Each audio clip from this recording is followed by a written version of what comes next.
guys know, but restaurant business, we make less than 10% profit margin. And independent restaurants spend most of that money in Minnesota.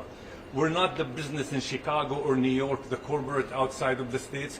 We are in this town, we operate in this town, and we spend our money in this town. So the help that the state and the city will do to us will make sure that we continue, exist, and prosper. Thank you. Hi, Doran Clark, I'm the state senator here, and just to amplify really what Saeed's saying is there's a short-term cash need, and I have a restaurant in, this is my district, and there's a restaurant in my district, Maya Cuisine, who's been shut down in this time of onslaught, and just yesterday they said, we need cash, and so they've asked everyone to, well, go buy some gift cards from them, so when this ends that you can go and shop, and this gets them over the hump. A neighbor of mine runs a landscaping company, and he shared that as he started to talk to his workers in December, they said, we're all legal, we can't come back and work for you this year, we are too scared. He has shut down his landscaping business. An old neighbor of mine shared, I came to this country 53 years ago from a third world country. I've never been more scared to be in anywhere in the world. That's what these workers are dealing with. It's what these leaders are dealing with. And it's an intentional choice by the president who said this is retribution. And so I ask that we make sure that we fill this hall back up and that we make sure that Maya Cuisine buy those gift cards so they can get over the hump, like Saeed has mentioned. So we're with you, and thank you so much for really putting a clear image on what this occupation looks like. Thanks, Senator.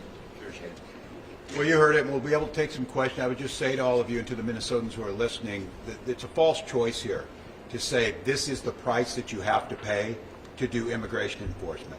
This is the price you pay when you do immigration enforcement the exact wrong way, where it's not targeted, it's not humane, it's not focusing on what the purpose of it is. And to call this collateral damage is, I think, even an understatement. It is, you hear this, it is catastrophic, again, for very suspicious or suspect results that came out of this. Very difficult to get numbers, very difficult to say what they accomplished doing this, when you could accomplish the idea of making sure we're removing the worst of the worst who shouldn't be here. You can do that without all of this. And I think now, as we've stressed time and time again, this needs to end. I think that message has been sent very clearly to the administration. And I think at this point in time, I wish that they would reconsider because of what they heard about this or what our school superintendents have said or what people have said. But the fact of the matter is I don't necessarily believe that. What I do know is they are cratering in support, that they are incredibly unpopular of what they're doing to people in this moment, and that is changing their posture. And what we need in Minnesota is them to do what we've asked them to do. Get out of here, do these investigations, stop this retribution campaign, but also to make sure we are simultaneously repairing the damage, working together, hearing you loud and clear, seeing what we can do through the state, seeing legislative what we can do, and then what we can do collectively as people, what we've seen on the streets who've gone out there and stood up for their neighbors. We need to take that same energy once these folks are gone and move that energy back indoors, as we said, to start spending money in Minnesota, start going out, make a conscious effort where you might not have. And I think what's so great about this city, and I say this, I get the opportunity to travel everywhere in every corner, but there's something surprising and wonderful every day. A new business, new things popping up, a new American dream that we've always fostered. Don't crush those. Do not crush those. Do not take that out. And I'm just, again, I'm going to remain hopeful at this moment, trusting but verifying. Every indication I have is that this thing is winding up on the front end. But I want to assure all Minnesotans, I want to assure the business owners, we don't see this as the end. Our work just starts now to start to clean some of this up. With that, we'll take some questions. Governor Walz, can you share any more specifics from your conversations with Tom Homan and Susie Walz about this? Yeah, as much as I can, and I'll be as candid as I can with all of you. I'm very careful with dealing with this administration, because I think if you say things and if they don't like it, I think we've seen it, the word that comes out, if the Venezuelan president hadn't danced, maybe I don't know how they think. So I'm being very careful. I'll let them make the announcements. We have been absolutely clear that they need to reduce these numbers back to the pre-surge level, which has been about 150. I have welcomed any help if they're sending experts dealing with fraud and tightening up systems. But as I said, none of those people are here and the existing ones are gone. So they've assured us that I think we are moving towards that. I have made clear that this surge staying here, there's absolutely no upside for the administration for them to be here. But what I worry about is we are on the edge of catastrophe every single day with these untrained agents out there, with the danger that's out there, with folks who want to cause disruptions. And so every day that the situation that's out on the street continues, it's a very dangerous one. So, if you love, just to follow up. Yeah, go ahead. Have they followed through, in your opinion, with what they've said so far? It's hard to say. It's hard for me to verify. I think, Senator Clark, others have said this. The mood of the folks who are closest to this on the streets say no, that they're still out there. Our school superintendents say no, they're still here, they're still following us. My guess is that they have reduced the numbers, as they said. I have no reason to not believe that Mr. Holman didn't reduce the 700. But all of you picked up very quickly, that still leaves 2,300 people on the streets, and that in itself is so destructive. I have to be candid with you. I think holding the state together and the focus and everything that's happening and all the grassroots leaders that are out there, they have days to get done with this. The patience is incredibly thin, and what that means is people are adhering to peaceful, resistance to this. They're honoring their First Amendment rights, but everybody's feeling this. I mean, this is catastrophic economic damage. Look, the president said it, and I'll hold him to this. He said, "This is my economy, I own it." You damn right you do. You damn right you own it in Minnesota, because this is what you created. But with that being said, I think by next week they're going to be significant where all of us can measure that. And then again, I hope that we are pivoting correctly on this to the recovery phase that is going to be ongoing. So, can you expound a little bit on, just to follow up, you said that you expect within days, not weeks or months. yeah. Can you expound on that, because people are going to see it? Yeah, I'm going to say this. It would be my hope that Mr. Holman goes out before Friday and announces that this thing is done. And they're bringing her down, and they're bringing her down in days. That would be my expectation. Now, for all of you, the reason this is so difficult is it is very important for the President of the United States to believe he wins every golf tournament, believes he wins everything. He views this as a zero sum.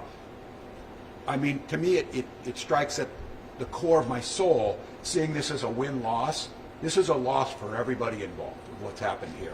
With that being said, they've got to believe they accomplished what they were going to accomplish. It's my understanding they think they did, that they think they have accomplished that. Now, I don't know where the numbers are. You're doing some good research on this, but at this point in time, I think what they realize is 2,300, a tenth of the entire border control for the United States being in this city, is probably not accomplishing very much more than they've already done. So it's my Tom? The House Homeland Security Committee in Washington had a hearing today and heard from the acting director of ICE. He says things have de-escalated here. They've gone back to their original mission of targeting enforcement and not roving through neighborhoods looking for people. Did he say that in the hearing? Yes. Have you seen evidence of that, or have you not seen a major de-escalation? Yeah, it's a good question. And I started watching this hearing. Because look, we know the people who are there. This is fascinating because they've said they did everything right. They said that we're wrong about this. We made that case that why don't you target? Why don't you do things humanely? Why do you not cause this chaos? I would argue that fits into this, that there is a change happening. Seeing it on the ground is much more difficult for me to say. I get my input, Tom, from school superintendents who say they've still not seen that change. I think one of the big things here is the psychological damage that's been done to people. People are incredibly fearful, so they may not be out there, They may not be right in that neighborhood again, but we've got no proof they're not, and the unknown is almost worse than the known. Just a quick follow-up. Tom Homan told me last week this surge could end within 2 weeks. That was as of Friday. Do you think now it Yes. will actually end sooner? My hope is that he speaks this week and that this thing is done next week. Look, I'm going to go out on a limb and say that's my. I've been telling they can't keep kicking this down the road, and I think some of it's operationally here. These folks go in rotations of 30 days. I think they're coming up on a 30-day rotation, and when this group rotates out, instead of having a new group rotate in, that's where they'll end it. Your guess is as good as mine on some of this because the collaboration and coordination. Now, I will say, since Mr. Holman has been here, we talk daily, we being our administration, folks at the Bureau of Prisons, our BCA is talking. There is much more communication happening with the state and locals, and so that leads me to believe that they are probably following through. So I think for Minnesotans, we wanted them out 10 weeks ago. This has gone on way too long. The damage is far too great, but I think we're probably on the verge of that. And, Governor, yeah. you're not the only elected official who's been struggling to get answers from the federal government. Why do you think it's taken so long to get this actual timeline from Tom Homan? And again, you're saying days until they leave. You're saying he could make the announcement soon. Can you just confirm that is what's going to happen? It seems like I think it's hard. Look, you want to know my opinion on this? Depends what the mood the president is at night when they talk to him. If he's in an angry mood, I don't know. We don't talk to him after the Super Bowl halftime show. Wait till the next day, and then we get. It's true that we are getting responses based on emotion, and the problem that we have is no one knows what the chain of command is. This is where Tom Homan, I think, did change things. That there were multiple bosses on the ground, and I made this case that whether I believe Tom Homan or not, when he said he was going to do something, my biggest concern was I did not believe those agents on the ground were listening to Tom Homan because they were following a separate chain of command. I think what's changed now is that chain of command has tightened. I think, again, there's one person making the decisions in this, and that's Stephen Miller, and he's telling them what to do. That's coming on down. Once this thing became too politically difficult for them, I think there was a change, and that's what Tom Homan's job was. So look, if you're asking me, I'm skeptical, but in this case, I'm more hopeful than I've been that they're going to wind this thing down. We're still doing all the state government things. I need them to get out of here fast so that we can pivot and do our work to the cleanup of what's going to happen. Yeah. Commissioner, I know you said it's going to take a while until you can get the numbers here for the economic impact, but would you just feel comfortable maybe giving some estimates? I know you said Minneapolis said 100 million. I mean, would you feel comfortable saying several hundred million so you could reach billion for statewide? It's hard to put a number on it, and I suppose our Department of Revenue will eventually have something to say on this as well. But if the city of Minneapolis, let's just take their estimate of 100 million as a given, and you multiply that by St. Paul and the surrounding suburbs, and I'm a greater Minnesota guy, I see these activities in St. Cloud, Little Falls, Worthington, and beyond. And so surely the numbers do get very high. And whatever they may be, our job then is to do the best we can with the hand we've been dealt and try to mitigate those impacts for our businesses and our workers as fast as we can and get back to growing the economy for the sake of Minnesota and for the sake of the country. I think we should all be aligned on that it is good for the country, for Minnesota to thrive, and that's what we want to get back to.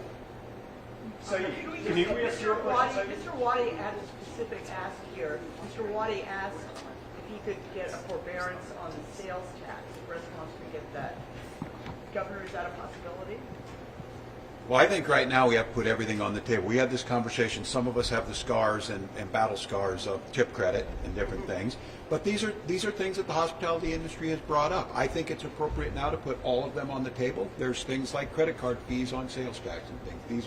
These are things the hospitality industry is bringing forward. Some of these predated this situation, but it's still all about, especially now that those have been exacerbated. So what I will say is that I think we have a responsibility to the business community across the state and to others to look at every single one of those proposals.